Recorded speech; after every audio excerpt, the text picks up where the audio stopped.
The most psycho woman on paternity court. And now she's saying she's pregnant. Of course, I cannot be with him and be a part of them. Number 1, 2, 3, 79, and 80, and they all agreed to a test. Why you got a problem with it? First up in this paternity run, we got a mother and godmother fighting over the affection of a young woman, but the irony is that daddy is missing out on the picture, and when that happens, you know where to head to. Let's start this psycho ride on this somber note. And I only had 2 moms in my life, my godmother and my mom. And my mom had introduced me to a gentleman, and I just did not feel in my heart that he was my father. Miss Frazzuni was given the name of a father, but the guy turned out to be not. The good thing was, she never felt any connection with that guy. After that episode, the plaintiff was told about Mr. Bomar, who was in the court to be tested. So you feel it's completely different than when you met the gentleman your mother introduced you to? Right.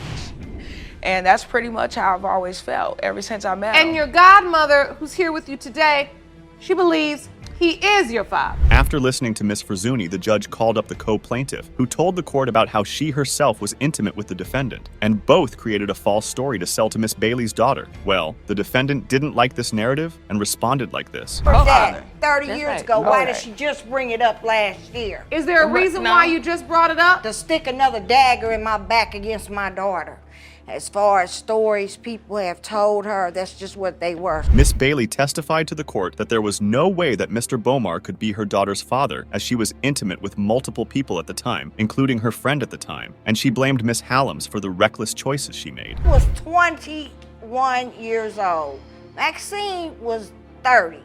No, I wasn't. 29, however No, I wasn't. old. I was She 20. was older. I was 27. She was way older, and I just let her lead Wait me. a minute. She further pleaded that her daughter was being manipulated into thinking that Mr. Boomer was the father by her own friend. Miss Frazzoni, on the other hand, was not ready to believe a word coming from her mother and wanted the alleged father to be tested. Create factual evidence. And I understand that. I want a test. I understand that. I I want him to understand test that. Because of my past lifestyle, there is reason to doubt. The next judge asked Maxon to vouch for Bomar, and this ticked the mama at the podium really hard. She totally blew off in the court, blaming her ex over for poisoning her daughter like this. But the meddling and the trying to compete And the remembering. for my daughter's love, this is my child.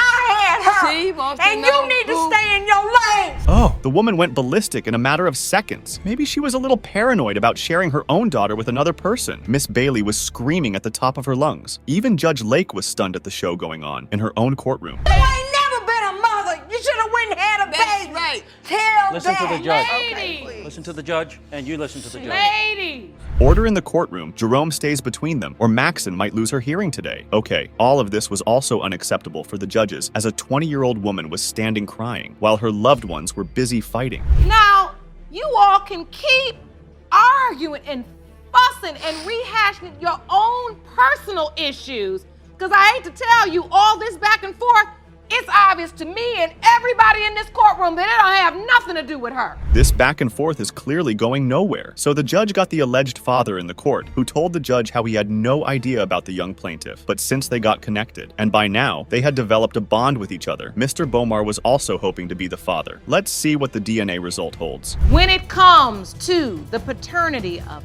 31-year-old Maxina Franzoni, Mr. Bomar, you are not her father. I'm sorry to you both. Malicious rumors made the son sue her mother and sister. In this case, you can see Ms. Chandler and her boyfriend dragged his mother and sister in the courtroom due to the damage they have intentionally done to the couple's reputation. On the other hand, to support the maniac actions, the defendants claimed that baby mama has manipulated Mr. Hilliard. Let's move to this lunatic episode. Miss Chandler, you and your boyfriend, Mr. Hilliard, are suing his sister and mother for defamation of character. You claim they are spreading malicious rumors regarding the paternity of your son, Brandon Jr. The trial began on this note. It was revealed that the plaintiff is promiscuous and has been busy with so many guys, like she's got to play with them on a racing track. However, the mommy admitted the claims and put on the break show like this. She has a lock on her cell phone to where my brother can't see her phone. She's cheated on my brother. He stayed at my house with his kids. Now, what and proof do you have of that? she's admitted it to me. No, I have not. Uh-oh. Ms. Chandler took over and bashed the defendant over her interference in her life. I mean, girl, that's fair enough. Do good. Have a good situation for the psycho girl. Go get your life, lady. Let others do their things themselves. You we're should getting back not together. be talking about me sleeping around. What I do with my life is my business. 3 babies, 3 baby daddies.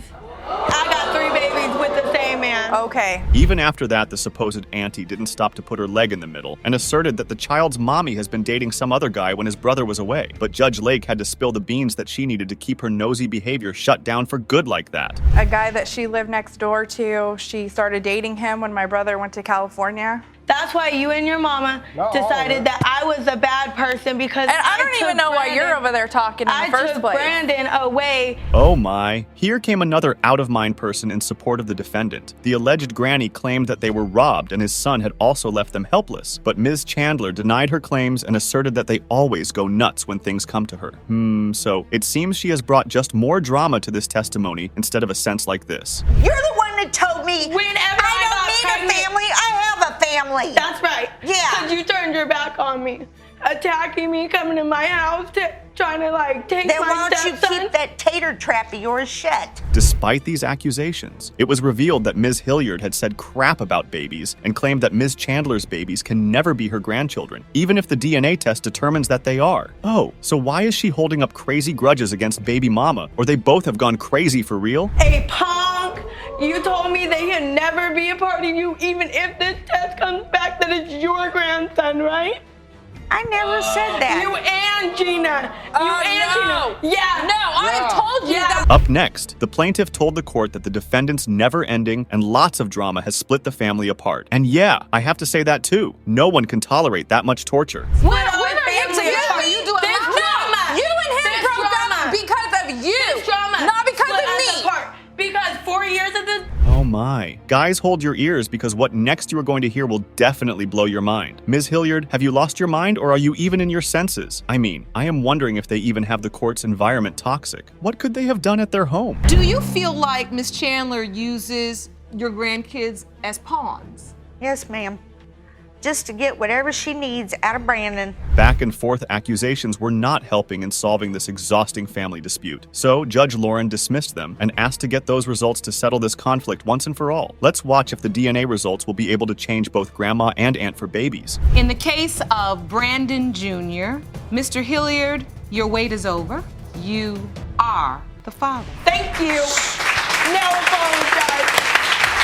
I'm sorry. Anger and animosity serve no good, especially when there is a serious illness riding on paternity. And that is the case for Miss Walker, as father finding the truth about her alleged father. She has turned to Mr. Simmons for closure, but his wife does not like this dynamic. Beat him for the first time in a minute, but you say you must first prove to his doubtful wife that he is your father. Yes, you're Well, okay, Miss Simmons, you contend that there's absolutely no way. So the trial begins with the defendant giving the cold shoulder to Miss Walker, claiming her husband was incapable of having children at all. But the plaintiff had a hard time believing it. She can tell the court how Mrs. Simmons' sister was the one who reached out to her and claims Miss Walker as their brother's daughter. And this fact rubbed the wifey real hard. No, I wasn't. Well, how there. did it happen? Because the sister called him and said, Bruce, I met so-and-so and so. Asking for your wife's permission to talk to your own daughter? That sounds odd, isn't it? But Mrs. Simmons was not ready for some random girl to pop into their life. They articulated her reservation quite loudly, which drove Miss Walker to the edge of crying. And this made the judge go like this. Are you upset that she made contact, or are you upset that your husband may be her biological No, father? never that. Never that, because he None wants of to that. be a father. He wants to. Hold on. Who knew that being left out could boil up such rage in anyone, and some stranger looking for her father would have to pay for it? Nonetheless, the plaintiff told the court that the defendant's husband was the one who reached out to her after taking her number from his own sister. Listening to this, judge realized that it was high time to get the potential father into the court. Mr. Simmons, welcome. you? Thank you for joining us here today. So we are discussing Ms. Walker. She says that you contacted her and said you believe you're her biological father. The reason Mr. Simmons believed to be her father was the affair with Miss Walker's mother. Even though it just lasted for weeks, it did have baby-making potential. A little odd confession for a TV show, right? But that is how reality TV goes. And FYI, Mrs. Simmons was no fan of the story. You were intimate with her. Intimate with for 2 days, yes. No protection used. No protection, no nothing. But was in a relationship before that? Because he just said that they were. Well, ma'am, it doesn't matter if you like it or not, your husband is in for this. It further revealed that Miss Walker and Mr. Simmons shared a lot of similarities. They both had asthma, and the same cancer gene ran in their family, which deepened their belief of being related. So even if it's not him, somewhere in this long of line of right, I'm somewhere close to finding out. That's one reason why I'm propelled to really find out, because there is a medical history in my family. However, everyone, including the plaintiff, could not understand why Mrs. Simmons was giving her a hard time. Because anyone in their right mind would get threatened by someone's daughter, would they? Apparently, the enraged wife could not step down a notch. I'm the innocent one because whatever she has animosity, that's what my mama and him. Because guess what? Y'all weren't But my together. point is, it should have been done. I've been telling him, get a blood test. Stop signing on the dotted line. Stop claiming kids But unless what you is know she they're worried yours. about to you? Hold up, woman. You might burst my eardrum. Goodness, she doesn't know when to stop, does she? Her attitude had the judge totally baffled. I mean, who wouldn't get confused with a grown woman acting like a stubborn child? I am observing is a level of animosity, Jerome, that we see with two women that are involved in the same man sexually, not involved with the same man because he's your husband. She can't take that away. Oh, boggy Mrs. Simmons even had the judge all rushed up. All of her corners were just to compete with Pleiades, and she had no care about her suffering from illness or finding the roots. Mrs. Walker's only hope of closure is that envelope. It has been determined by this court, Mr. Bruce Simmons, you are not her father.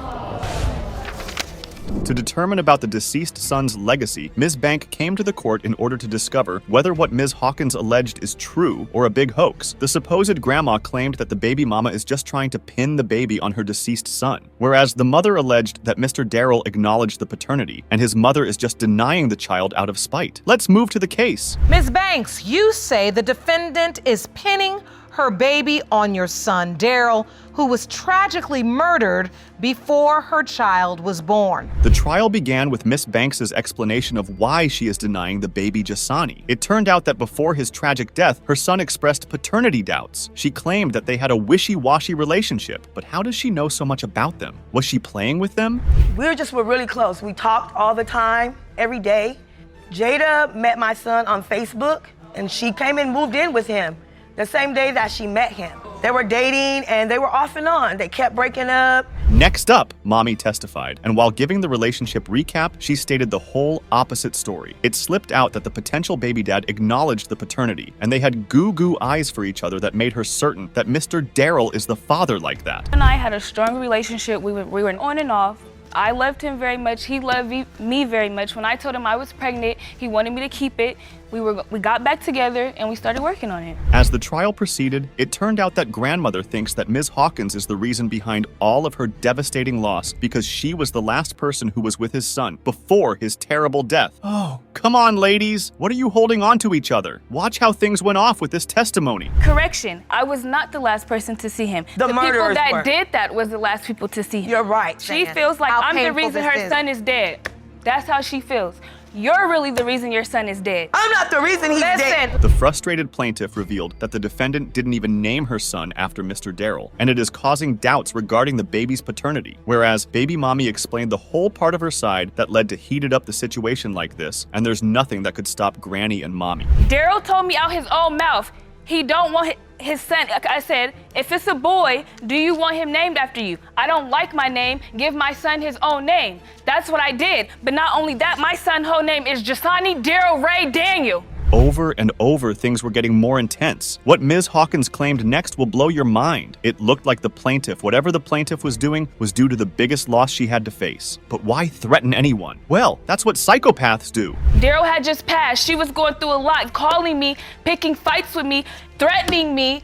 I don't know you, and I'm going to jump on a plane to come move with you. I was threatening you? No. For what? You threatened me to this day. Even so, those intense claims, the plaintiff didn't take a seat. She started a wrangle in the courtroom, and Judge Lake had to hop up into a squabble to cut them off. Yes, ladies, please stop. Don't start over and over again like that. Yes, Be in sir. a new environment. She should have just said that. Well, yeah, but at All that mouth she got? That's a Come lot on, of pressure. baby. That- She got I had a bunch lot of mouth. pressure on she me at wasn't that scared. time. She wasn't scared. She lied. Look at all that mouth she got. Where you see scared at it? well, I wasn't gonna say she was scared. However, during their non-stop arguments, it was revealed that the baby mama filed for child support when his son passed away. But baby mama turned the whole show with her logical explanation like this. If a mother goes down to welfare and file for welfare and get on assistance, the father automatically goes on child support. I explained to them that Daryl passed away. They said, give us his social, we're gonna run it anyway and find his death certificate. Where could you? Alas, feeling sad for both the plaintiff and the defendant, their ongoing further fuels the whole situation instead of helping to resolve the case. But it was quite evident that they both need to know the results vehemently for baby and his late daddy. So let's go, get those results and see if they will help Granny find some peace or not. It has been determined by this court the percentage of relatedness between Miss LaWinda Banks and Jasani Daniel is 99.99%. You are related.